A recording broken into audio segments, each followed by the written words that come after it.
Good afternoon. My name is Michelle Geraci. I became pregnant when I was 21 years old. I did not want to have an abortion. I was terrified and didn't have a clue how I could go through a pregnancy and have a baby. I was struggling financially. I worked several jobs with the elderly, and I also waitressed. My car had broken down. The father of the child turned out not to be in life where I thought he was. I was so ashamed. I only told my roommate, who told me this was just a bunch of cells, to stop crying and our condo was not going to be turned into a nursery. She told me to call Planned Parenthood. Not knowing anything else, I called. I called several times over the next several weeks. Every time I called, I hoped to get someone who could tell me somewhere to call to help me keep my baby. They would just tell me I was on my own. I asked if I could have a sonogram because I felt I was pregnant for longer than what they said by the information I gave them.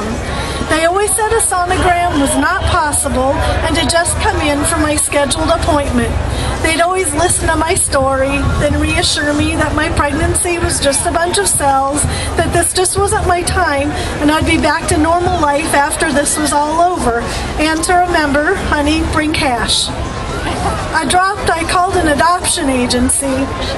They didn't seem to be interested in helping me during my pregnancy or care how I felt about giving up my baby. They told me to call when I had the baby and they would come and pick up the baby.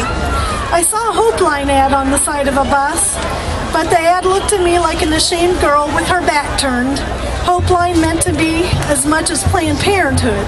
My parents were across the country and pro-choice. The night before I was scheduled to have an abortion, the father came to me. I hadn't heard from him in weeks and I lashed out at him. I hope he has forgiven me. My roommate brought me in that day.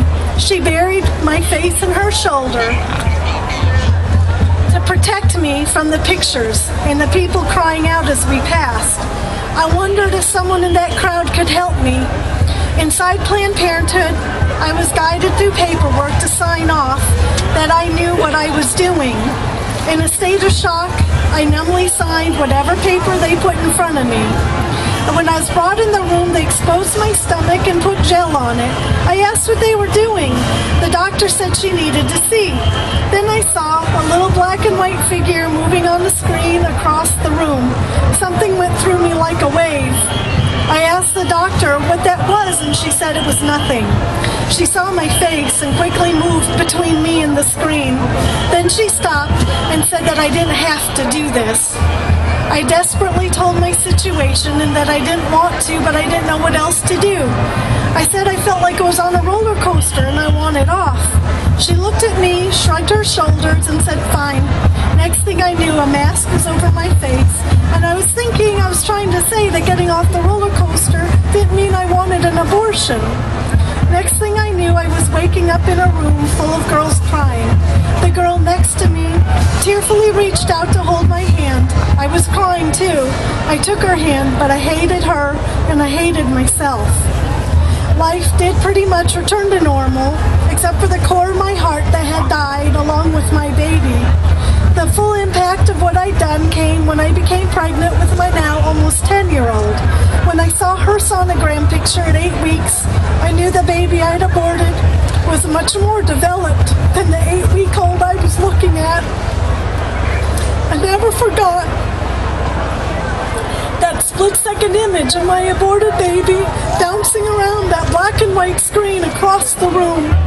In those weeks I was pregnant, I had heard the voice and I felt the presence of my child.